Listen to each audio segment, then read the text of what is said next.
We know the world is moving aggressively and meaningfully towards decarbonizing, towards diversifying, towards more renewables. What happens when one world leader visits another world leader and that other one starts lecturing you on the ethics and morals, who himself has some questionable ethics and morals himself? Hello, I'm Adrienne Batra. With me are Brian Lilley and Jamil Jivani. Brian, I'm referring to the leader of Japan coming to visit Justin Trudeau and talking about the need for natural gas and how Japan wants to invest in Canada, particularly in Alberta, for example. But Justin Trudeau decides to lecture the Japanese leader. What happened?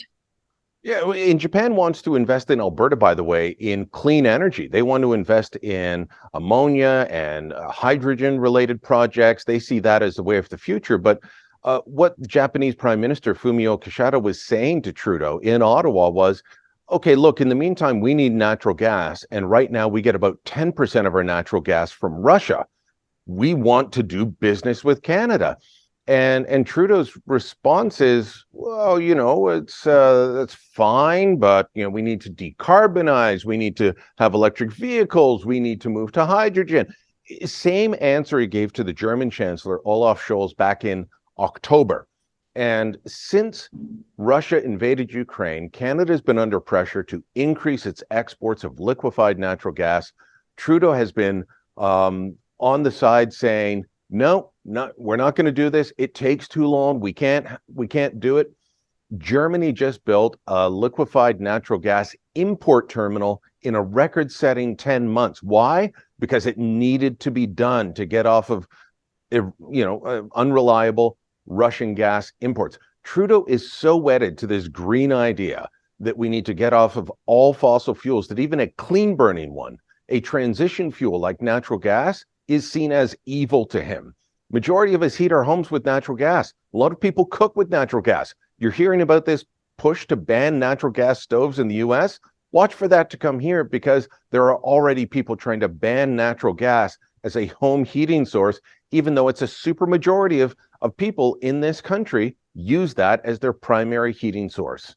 Jamil, it seems that whatever the California governor Gavin Newsom says, somehow, he has got a direct pipeline to Justin Trudeau, and he comes up with the same half-baked idea as if it's, burning gasoline, banning gasoline vehicles, gas stoves, this issue with natural gas. I'm not sure that Justin Trudeau, look, we know he doesn't understand economics. He never has to. He doesn't need to. But there's a very real on-the-ground issue with job creation in this country that is centered around our natural resources. That's there. It's there to be used. It's there to share with the world and for Canadians to make some money off of it. What say you? Well, you're certainly right about the influence of U.S. politics over our prime minister. I think the Wall Street Journal once said that they thought Justin Trudeau was running for Congress the way he talks about gun control and abortion on American news cycles, not on Canadian ones. So, yeah, I mean, what we're seeing in the U.S. with the U.S. consumer safety protection stuff around natural gas and gas stoves is likely to influence Canadian policymaking at some point. But the problem that I think you're identifying, Adrienne, is that we have a prime minister who is an ideologue. He is a zealot. He is so focused on his philosophy, on his war on climate change, that the impact it has on everyday Canadians, whether it's in how we heat our homes or the jobs that we might have, are secondary. And it's important for Canadians to ask, why do we have a leader that seems so focused on ideology and on these global conversations that he puts our national interest below what it should be? He discounts what we need as Canadian people, even to the point where he's willing to disagree with our allies like Germany and Japan over things that would very clearly and objectively help the Canadian economy. It's weird to see a prime minister that seems to think so little of the people who he's meant to lead. Brian, I'm going to give you the last word. Certainly the opposition parties would be pushing, well, the Conservatives at least, would be pushing the Prime Minister to recognize that both things can be true at the same time. We can manage and deal with our issues with respect to climate change, yet at the same time have economic growth in our natural resources sector. Well, you would think, but the Trudeau Liberals have laughed at that. I'm sitting steps from where we did an editorial board meeting with then Conservative leader Andrew Scheer, and he talked about in the 2019 election when we met with him, he talked about the need to expand Canada's liquefied natural gas exports as a way to reduce global greenhouse gas emissions.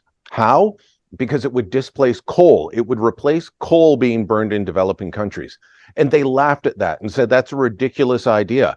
It would have worked. Coal is, on whether it's climate change or just air quality, coal is an awful fuel to be using in the way that it's burned in the third world. Scheer had an idea on how to help that. They said no, even though emphatically it would have helped. Now you've still got that issue, but now you've also got the issue of allies saying we need to do this to move away from Russian energy. And he's still not willing to move. As Jamil said, he is an ideologue. I hadn't heard that line about him running for Congress, but it fits. If American leftists want it, Justin Trudeau is all for it. So yeah, watch for, in addition to telling Japan and Germany, go pound sand, watch for him to tell you, you can't heat your home with natural gas. You can't cook with a gas stove. All of these things, he imports issues from the United States to run on politically. He doesn't look at the issues that matter to Canadians, like economic security, like job creation. He looks at what are the Democrats talking about today? What can I talk about tomorrow? And never any mention of the countries, the two biggest countries in the world, India and China, that continue to burn coal. And doesn't seem to matter what we do here in Canada, it will have very little impact. Log on to Facebook and Twitter. Let us know what you think, and go to thetorontosun.com for more videos like this and coverage that you will not find anywhere else.